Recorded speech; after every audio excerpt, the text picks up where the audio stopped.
future of entrepreneurship in Kenya. Wow, such a good and interesting topic right there. The statistics are going to be coming to you right away. But before that, how are you doing this morning? I'm blessed, Eric. I know you journey from a very long distance across the other side of town. Yes. And being here this wonderful morning is a blessing to us. County number 47. 47 to 22. Past Nairobi to Kiambu. Yes. Tunashukuru sana for coming. Thank you. How are you guys at Entrepreneurship? No, we really thank God. This far at least we can tell Kenyans are getting to appreciate the art of active listening. Wow. Yes. That's a topic by itself. Yes.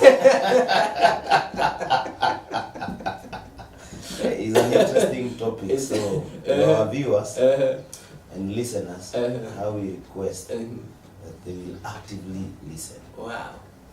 And, I don't know whether you know by creation and science, your left ear is what picks what is useful in terms of information.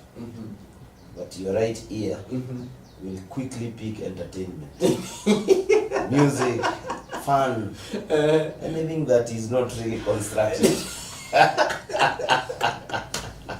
And I know you can attest. You pick your phone, you pick it through your left. So we need their left and right. Yeah. Because they will be listening, they will be entertained. Wow. Amazing. Yes. That's a good one. Yes. Give us a brief on this one. Entrepreneurship in Kenya. Yes. Starting off, what is entrepreneurship and is it for everyone? Correct. Thank you very much, Eric. We are blessed and we are glad to be here. So, to define entrepreneurship, the conversion of any economic resource into high productivity and yield. That is what defines entrepreneurship. So if I can give you an example, because you appreciate entrepreneurship started at about 20,000 years ago. Surprisingly, in Africa, a country like Guinea is highly known when it comes to matters entrepreneurship within Africa. But of course, in the outside map of Africa, we have America through George Washington. These are the known, the country in Africa is Guinea, in America is George Washington, who is known to be the father of entrepreneurship.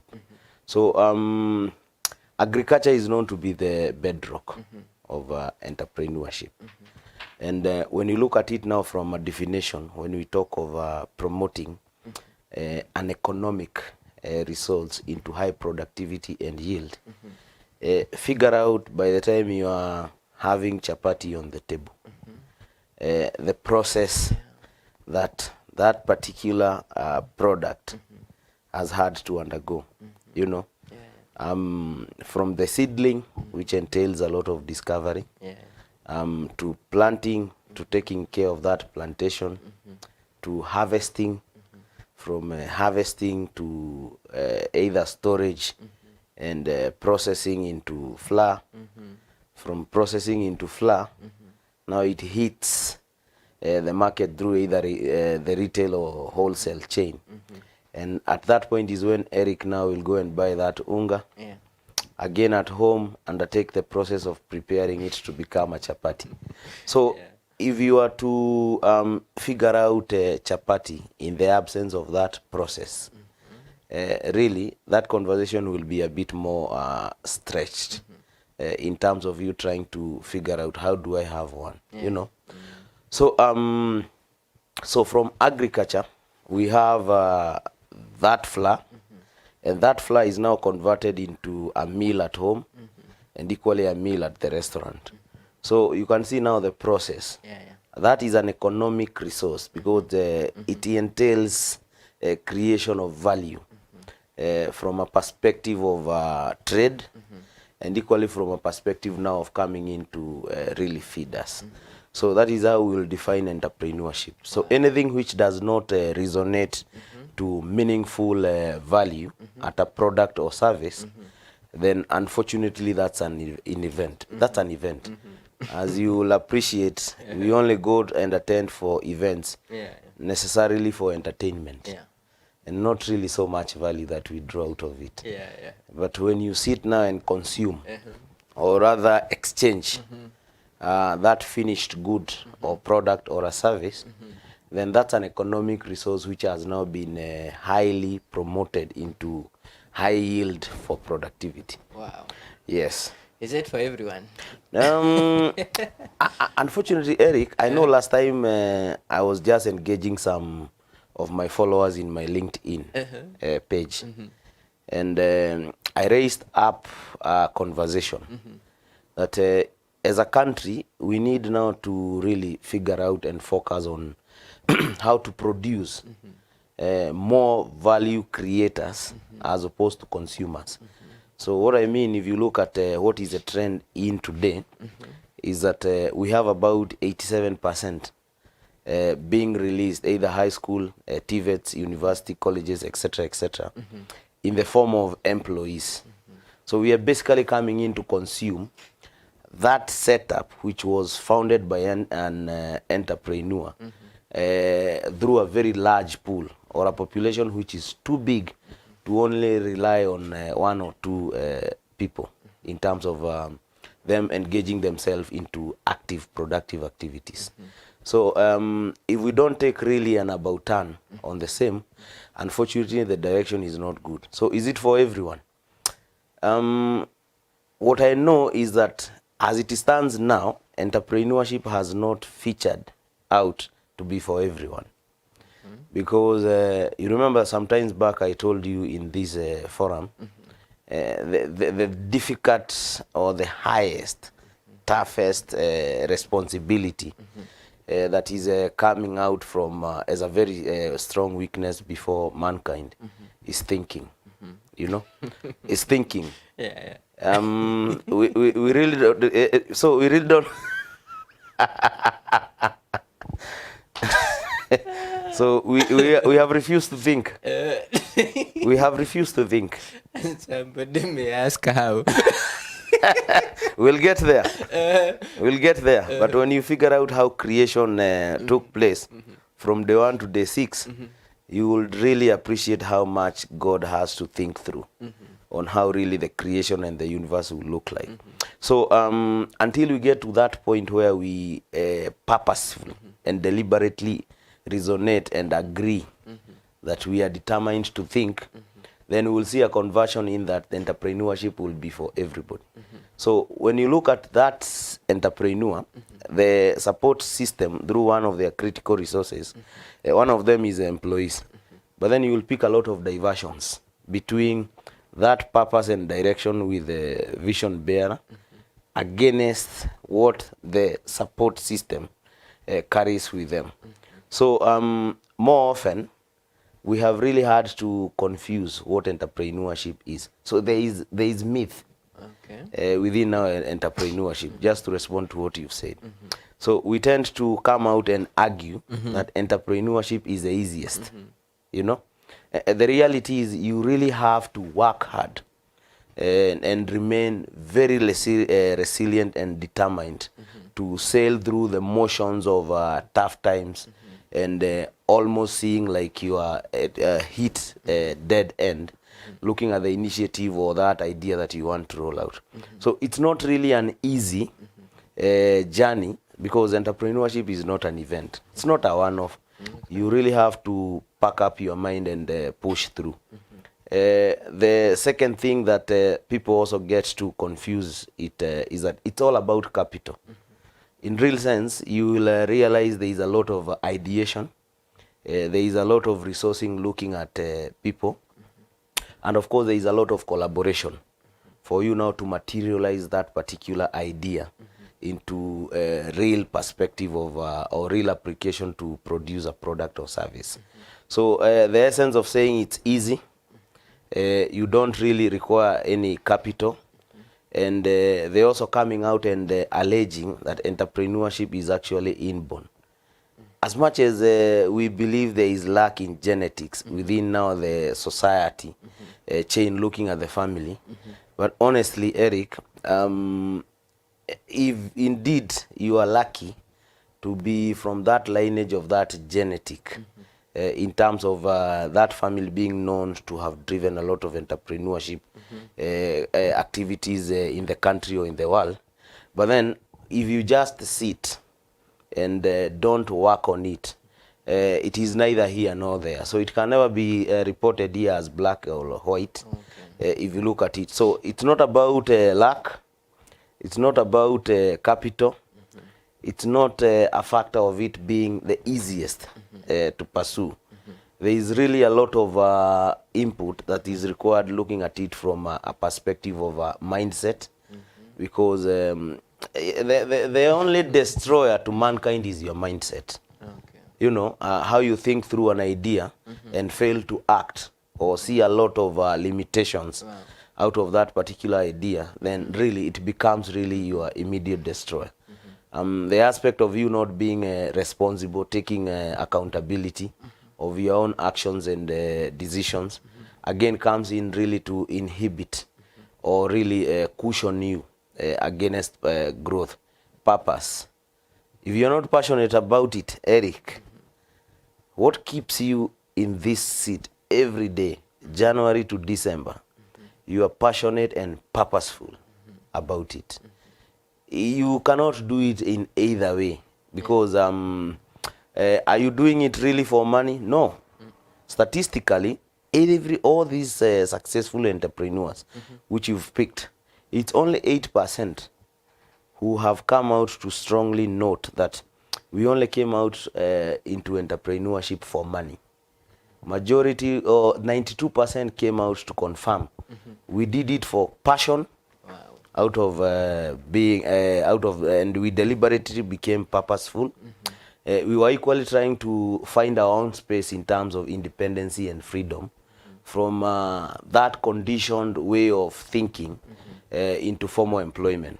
So if you're not passionate, if it's not, if you don't become purposeful, then you are likely not really to discover yourself within the perspective of entrepreneurship. So it's not for everybody. Not at all. Not at all. But you see, because of the high rate of unemployment, especially in our country, it's being used as an alternative. Yes. Today, the biggest conversation which is happening between the youth and the government is when the youth go back to the government manifesto, when it was now campaigning before the people, they really came out strongly to convince the youth to vote for them, promising to really work so much on capitalization, incentives when it comes to taxation, accessibility to credit. Okay?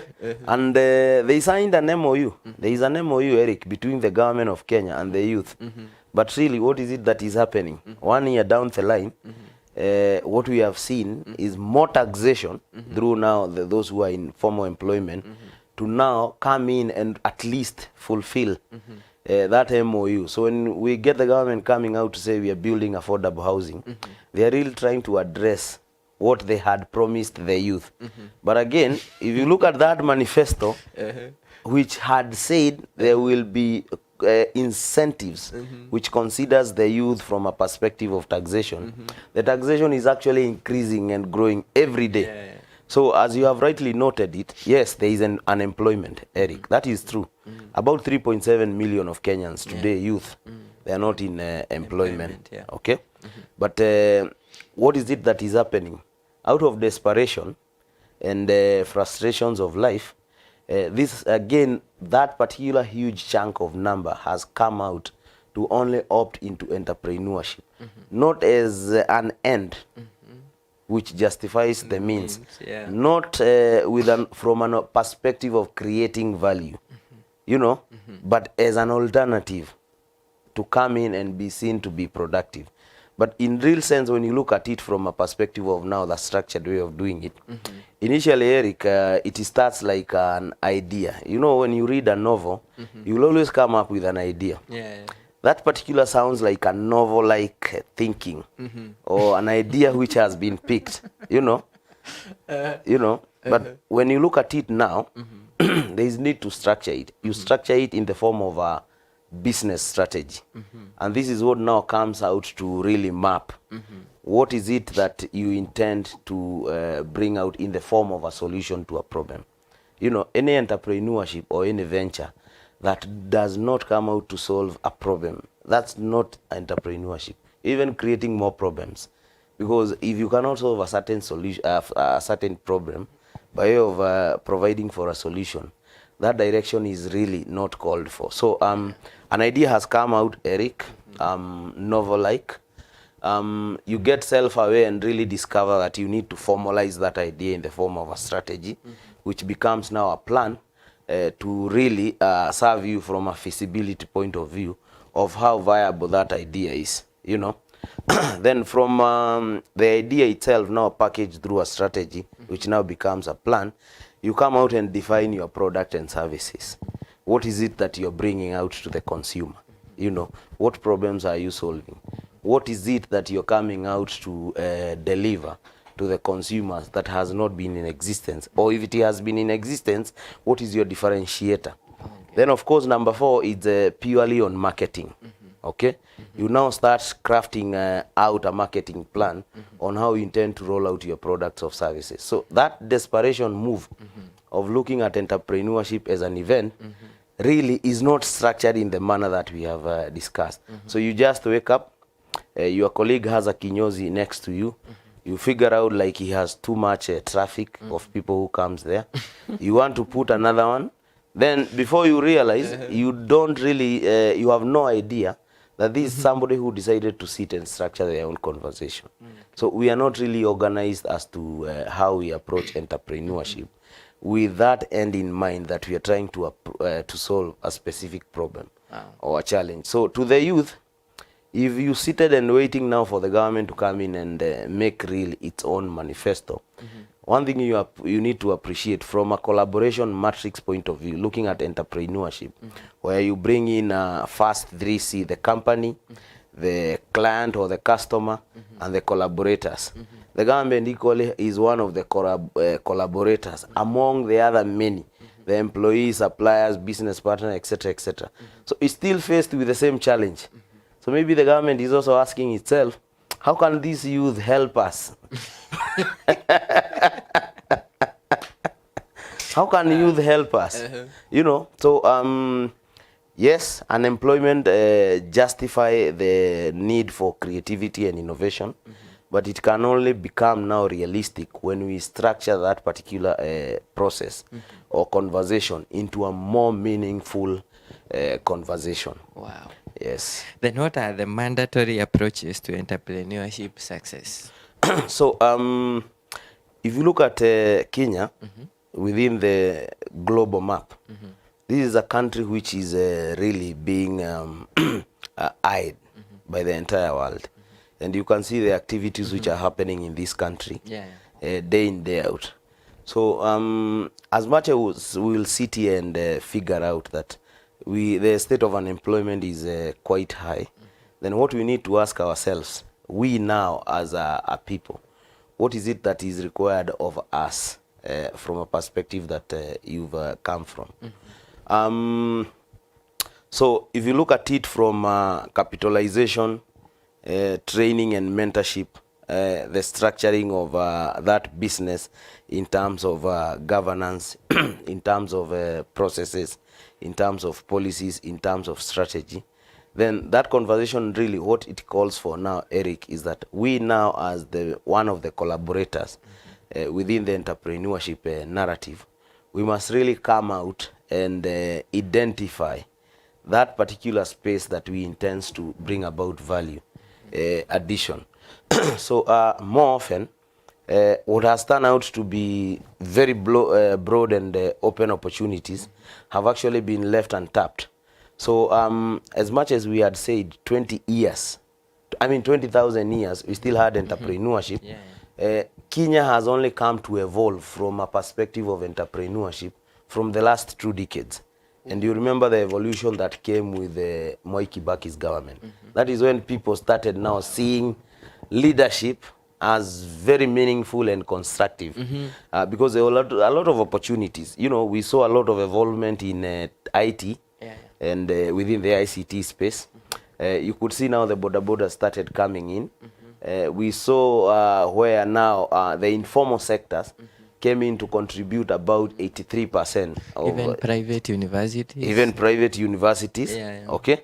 So when you go back to Kibaki's era, against today, what you pick, Eric, is a lot of desperation. There is no resilience, and people has just turned out to be hopeless. But what is it that we are doing? We are not really turning out to be genuine when you look at entrepreneurship. The mother of entrepreneurship, Eric, is agriculture. That's a mother of entrepreneurship. But as much as we've really seen a population growth, which has come in to eat into the land that we have, a lot of government inputs are going through now to address spaces like healthcare, the education system, insecurity, etc., etc. We also need to come out and undertake a meaningful approach into entrepreneurship. And what is it that we are expected to do? As you spot check or you come across through an idea, really it's only fair and just to also sit and carry out a feasibility study as to how viable that particular idea is. When you figure out how that idea turns out to be, you need to appreciate that there is an ecosystem in the form of critical resources that at any given time you will interact with. One of them is the financial resources. There is a notion which circulates, and I find it interesting, but not very kind. The notion of zero-based budget. Okay? As much as we can be zero-based budget, but the reality is you require an input of at least some financial resources to start. You know, you will also require the element of people, because it's either people who are mechanizing that particular idea, and if you look at it from the other side, it is consumers of customers who are actually consuming that particular idea. Then we also need to appreciate that we do not self-govern ourselves. As much as we put processes, systems, structures, etc., etc., we are liable to the government in the perspective of taxation, you know, complying with the laid out county or national government rules and regulation. And when it comes now to the case of suppliers, how do we come in and structure that conversation from a support system of either supply or product or services to meaningful give you value? Okay? Because it's true, Eric, the reason why we have suppliers within the critical resources value chain is that they also come in and really ease that burden where you have to come in, and if you are, for example, required to have a capital outlay of about 100 million, the reality is you can put in 10% and the suppliers will enable you with the 90. But what is happening? They'll give you the 90, you don't pay them. You instead start taking them round. So we really do not need to turn out and imagine we operate in isolation. And entrepreneurship does not mean you put up that cap of the bossy mentality and figure out like now you've become like everything within a society or a nation. All these stakeholders we have mapped here, if indeed they do not become a priority, and they also come in to enable you to function and produce that good or service, then that conversation becomes very dull and very sad. And what is the outcome? You don't pay taxation, you know what that means. You don't pay your suppliers, you know what that means. You employ incompetent people, you know what that means. You bring in business partners, the auditors, the board of advisor of governance, they mislead and lie to you, you know what that means. You don't really involve your consumers, you know, because more often, Eric, when we are producing, most of these organizations are now sales-centered. So if you look at the difference between sales and marketing, when it comes to sales, you typically want to drive that product or service to a consumer. But for that consumer to come and uptake that product or service, you do marketing. And marketing is more or less what is defined as design thinking. Design thinking is when you produce a product or service, you reason for value to the customer. Yeah. Okay? So you will always have the customer beforehand. And that's why when we were mapping the value proposition, we picked 3: customer, company, collaborators. So you really can't proceed. So for us, our responsibility is that those 3 C's are mandatory to observe if we really have to see end of day. Yes. Wow. Yeah. And now how can we use entrepreneurship to stabilize our economy? Thank you, Eric. You know, when you look at this economy,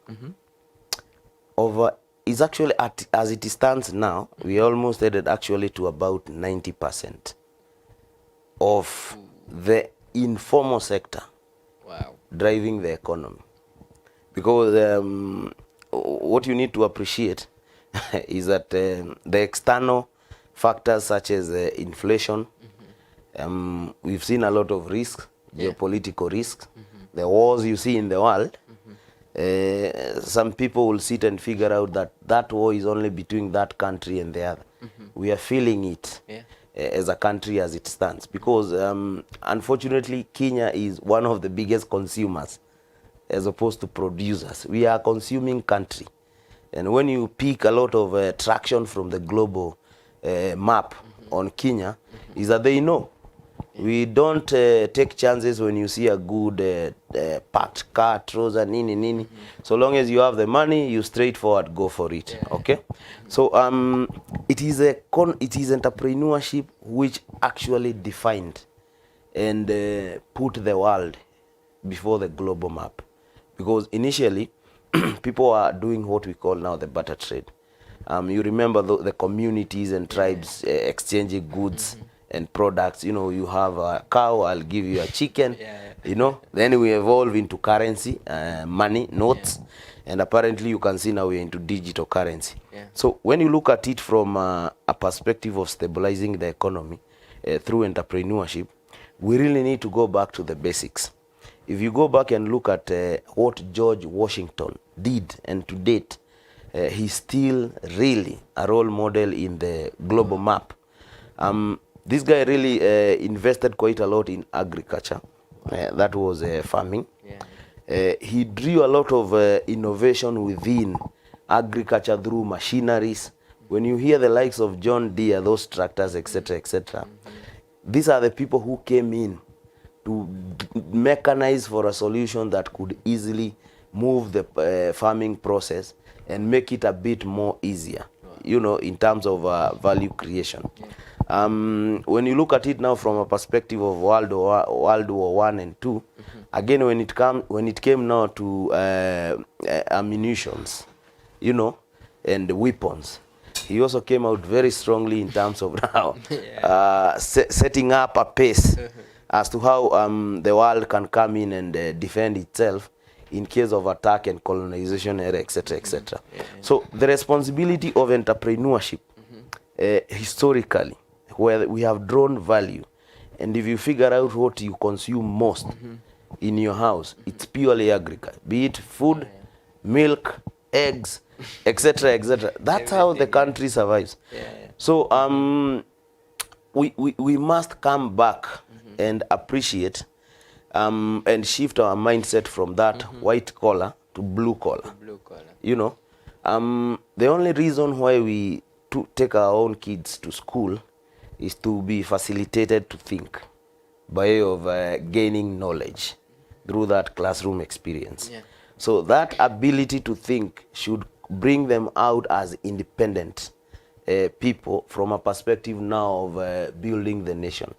But what is it that is happening? While we have 3.7 million unemployed today, we still have over 10 million acres of land that is unattended to. And you know the global map of this country.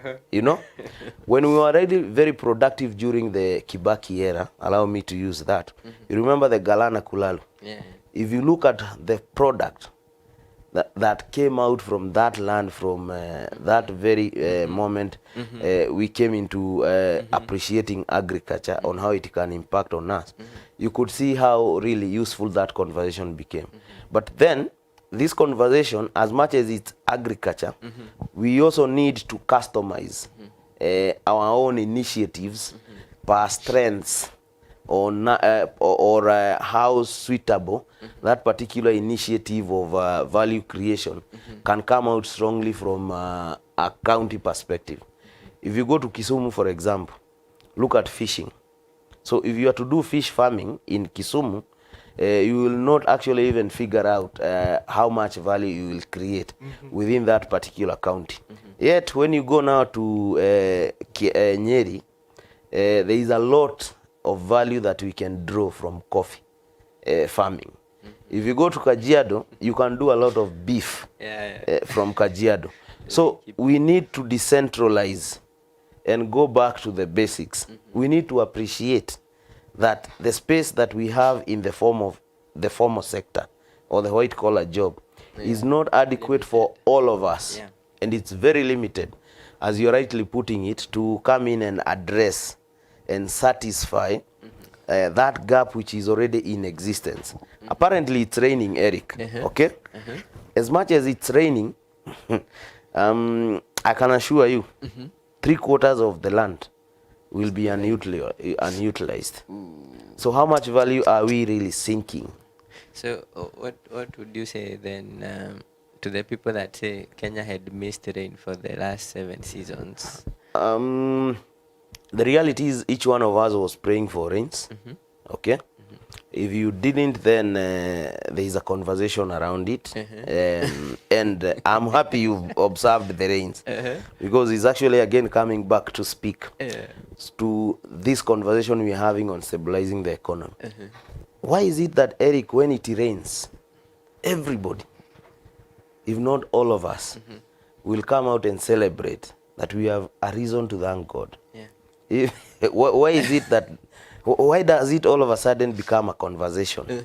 Because when you look at the solution which can come out through land as one of the factors of production, the opportunities that sit on a land, Eric, are immense.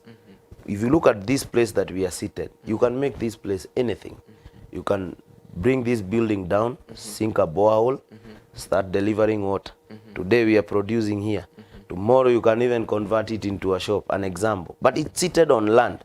So what we really need now to really do, we need to have a truthful conversation amongst ourselves.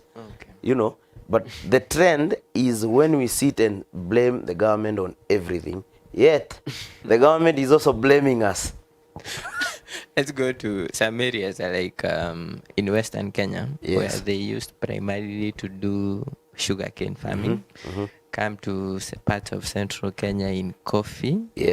Then you look at the industries in the western regions, the sugar millers are not doing good. Actually, they are in the bailout system right now. There's a lot whole conversation about coffee right now being steered by the deputy president of Kenya and dismantling of the cartels. Then are these factors, how do we overcome those discouragements? Because they are also, you know, farmers, they are willing to do their work, but the market is not there, it's not ready. And I'm saying that in a myth form. So there are those market forces that oppose the production. Thank you, Eric, for this. Let me be very honest and candid at the same time. What has brought all those sectors to their knees is purely mismanagement. Okay? If you are to do a simple survey, out of every 10 households, 10 out of 10 will have sugar as in their list to do of shopping for that particular month. Okay? But then when you take a case of all these factories and milling that have gone under and sunk, when you fail to be selfless and you get to realize you're not in that position you are in to make rich money and get rich, but rather create an impact, you confuse and waste the entire system. Because the conversation now changes, Eric, from Prayer Cave Media to me as Eric. So as much as you have been given that opportunity to come in and impact on life by way of buying from these farmers, and if you look at how that ecosystem was working, actually it was seamless, the best ever. So these milling factories had partnered with some of these government entities like Kenya Seeds. So they will come in and get into a partnership with such corporations. So these farmers will be supplied with all farm inputs, fertilizer, seedlings, everything.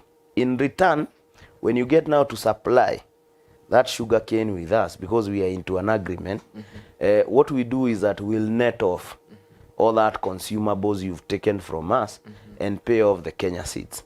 Okay? So that single factory becomes becomes very critical as a chain between now the Kenya Seed, who is providing all these farm inputs, and this farmer who is committing all their harvest to this particular factory. But what is it that we do? We come in and divert that conversation from paying the farmer and Kenya Seeds in the name of expansion. Oh my. Okay? So we start figuring out Japan has the best machineries in the world that can come in and automate and run this production very fast at the expense of who? The farmer. The farmer. Okay? Number two, the government has a responsibility, Eric, when it comes to financing, when it comes to the environment, when it comes to watchdog, whether it is formal or informal, the government has a primary responsibility to ensure that what has been set up is actually up and running as per what is expected. So does the government have that, does it have that capability? Yes, it does, Eric. But what is happening? That capability which has been placed in there through parastatus and through this ministry is not functioning. When we were born, you could see extension officers visiting homes, taking samples of the soil, going and doing tests, coming back and advising our parents that this is the best that you need to do.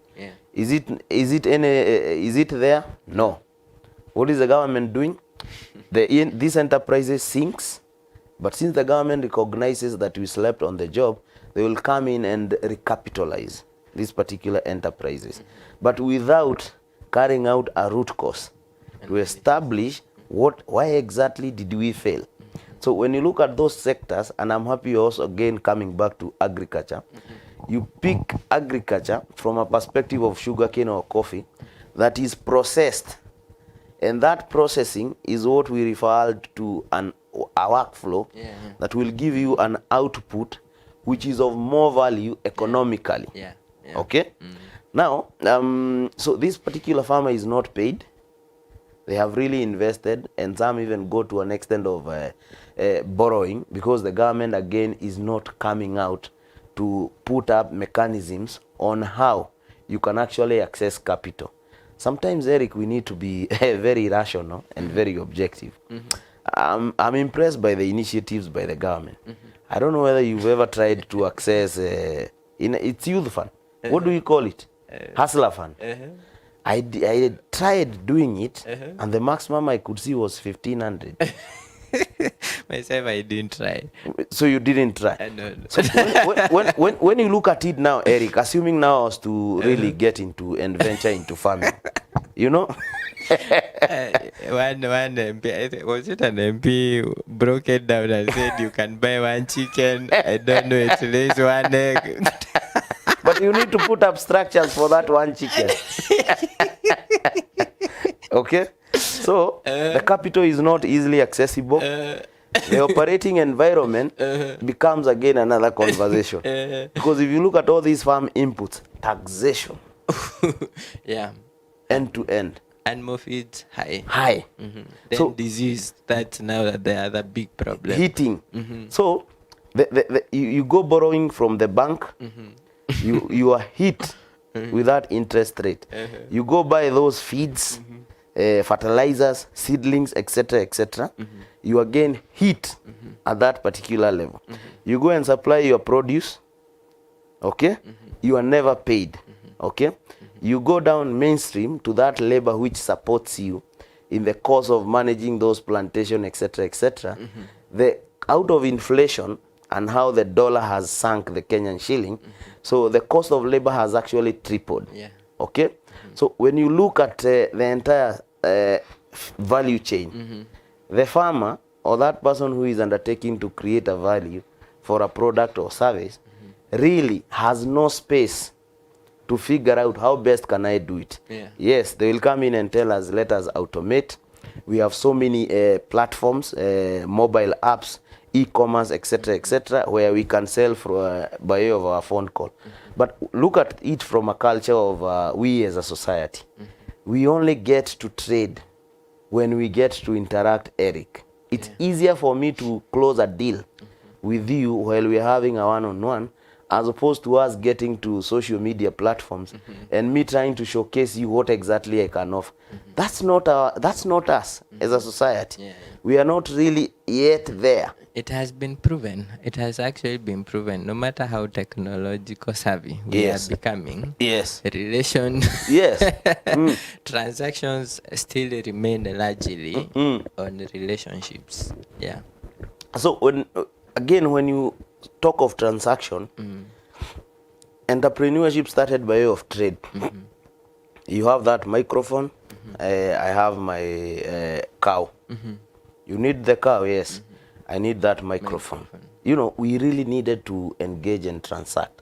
So the only way we can bring hope back to these industries that has proven to come and contribute to our GDP and the economy at large, honestly, the government here becomes the number one. Wow.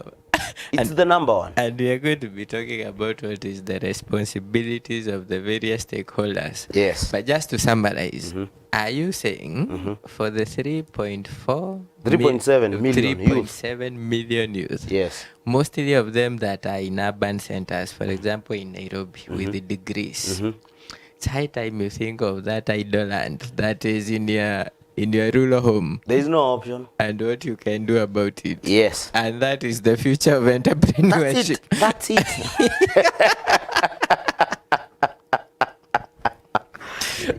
You know, Eric, you really put it very well. Because imagine what is the current trend as it stands now. The reality is white-collar jobs. They are no longer there. Okay? Yet, and you see, when you look at the laws of the land, the moment, Eric, you hit 18 years, it's you against the government. And you have a responsibility to be self-independent by way of becoming productive and creative. I think on the numbers, out of 1 million graduates, around 200,000 yes, are the ones that are able to get 230. 230. And they don't come in what they studied. It's a matter of placements. So you have a deficit of 770 outside here. Outside. 54% basically. And the cycle keeps revolving. And don't forget that the population is ballooning. Kenya is known to be very productive. Wow. Let's finish it here. What are the responsibilities of all the stakeholders in the entrepreneurship failure or success? You know, when you fail to plan, that does not mean that you're escaping from failure. Okay? You saw an article the other day where Kenyans are spending about 16 hours on non-productive tasks. Okay? Wow. So Eric, where did creativity and innovation go? I think it's our education system to get away.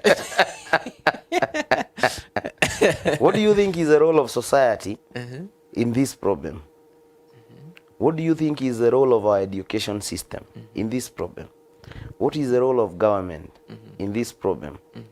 What is the role, what is it that is the responsibility of all these stakeholders when you look at it from a wider perspective?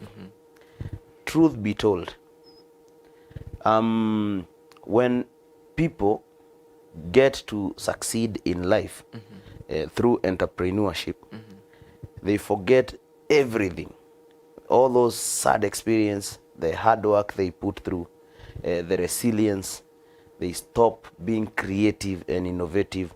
They no longer take up risks, you know. They are no longer responsible, but they venture themselves into a mental state of oblivion. Okay? Where you come in and you are sort of like Eric in utopia. Everything is just good. It's good. Everything is just good. And that is the state we are in as a country. Our education system is very good mentally. That's very good. Society-wise, we as a country are all governed and led perfect. So everything is now left to the government. We as a parents, we have left everything to the government. Okay?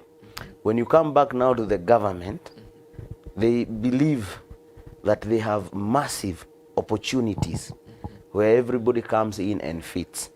Sad story, we have about 2 million KCPE candidates. Okay? So you will assume if about 1.5 million sails through to high school, then about 1.2 million sail through to TVETs, colleges, university, etc., etc. That number is at 1.2 in a period of about 9 years from now. Wow. Okay?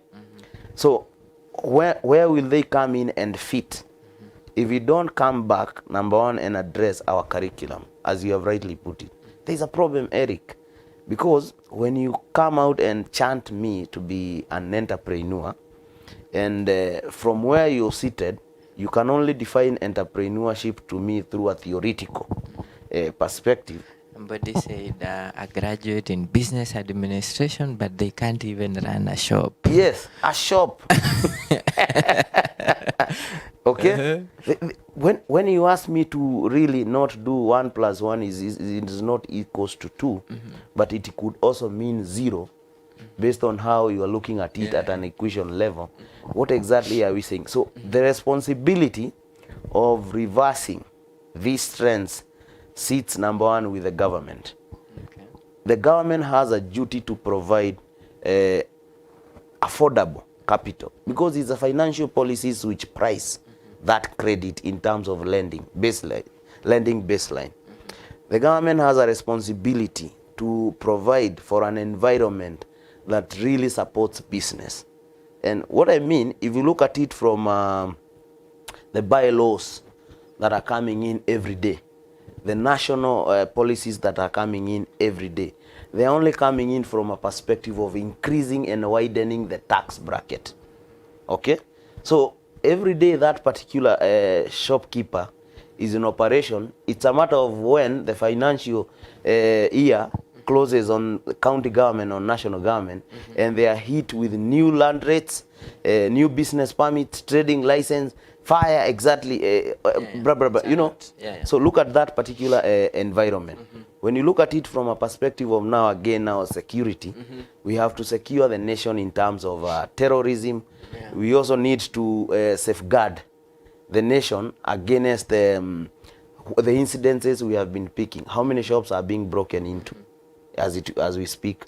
Because the youth, again, going back to the government, went through an education system that did not empower them to come out and create value, but rather come in as a consumer by way of seeking for employment. To the society, we must we must have a conversation with our own kids. We must bring them to the basics. Okay? The 1958 colonial era and a policy that was adopted by the government, twende shule tusome tupate kazi mzuri, and songs have been done.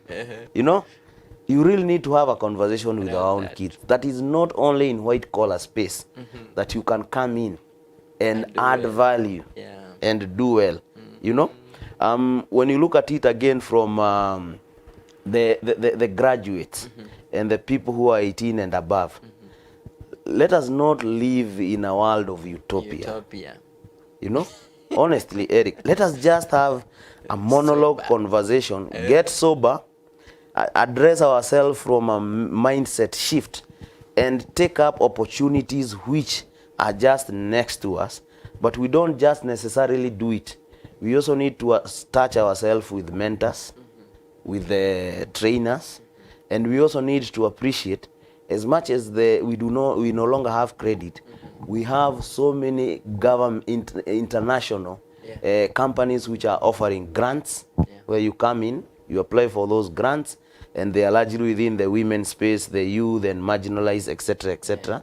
So as much as we really are not doing very well in terms of accessing that kickstarting from in the form of capital, the taxation policy, our education system, we also need to really, when you start off, and those who are in operation, if you cannot structure that business in form of a strategy, okay, the governing body, if you do not have an organization structure, a team that mirrors you and can come in and move that business to the next level in future, if you do not know why you exist, there are people who say we exist as a philanthropist, but every day they are chanting their managers as to why the numbers are not doing very well. You know, there are those who exist for profit, but they still believe they exist for money.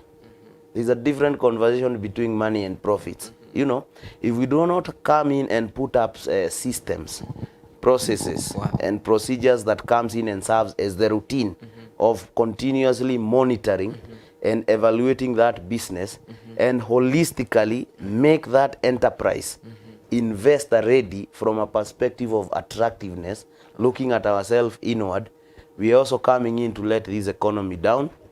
All these businesses will continue failing. We'll still talk about unemployment.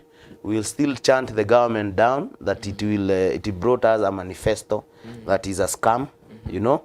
And at the end of the day, we'll only increase the social gaps. So this thing calls for a mindset shift. If you cannot do it right, Eric, be ready for wrong. Shift the mindset. Shift. And just even to highlight the education sector in that, where our schools did not teach us how to think, but what to think. So primarily they are focused on cramming and doing well and passing. That's why kuibia mtihani na what is very common, because a lot of it does not equip the learners on how to think. How to think. Do you know how much the government has spent to fly KCP papers all over this country? How much? When I listened to the CS for education, I got even much sad. I wish we had spent that money to put up incubation centers where people are put there to think and do something innovative. Wow. If you're listening in and you are currently in the space of thinking you don't have a job, thinking about entrepreneurship, think about that idle land in your home. Sukuma wiki seedlings are not very expensive. Nadawa maybe ni 5,000 hapo. Lima sukuma wiki, put some value on them. Maybe you can dry them, sell them as dried. God will give you an idea. Exactly. Let's shift our mindsets into something that has value addition. Go back to Shags. Think about something along. I loved it the way you put it. Everything we consume in our houses is around agriculture. That's the thing. It is the mother of entrepreneurship. Yes. Thank you so much for coming. Karibu Eric. Tumalizie na kutuambia about OptiPro. Yes. I call you the business doctors. So give us your phone number as we finish the show. Thank you, Eric. My phone number is 0725 090 430. Again? 0725 090 430. Wow. Yes. If your business is ailing, if unasikia kama utafunga, if your Uja. business is sick, call the doctors. They Mara will moja. help you with the strategy. Yes. They will help you in employee. What do you call it? No, human capital optimization, Optimization. operation efficiency, finance. We'll support you in all this. Tunatibu wote. Unatibu wote. End to end. Biashara isi. Don't let your business go down and there's cure. Yes. Thank you so much, Mr. Simon. Asante. Karibu sana na waambie culture. It's strategy for breakfast. Wow. So we are suffering because of the culture.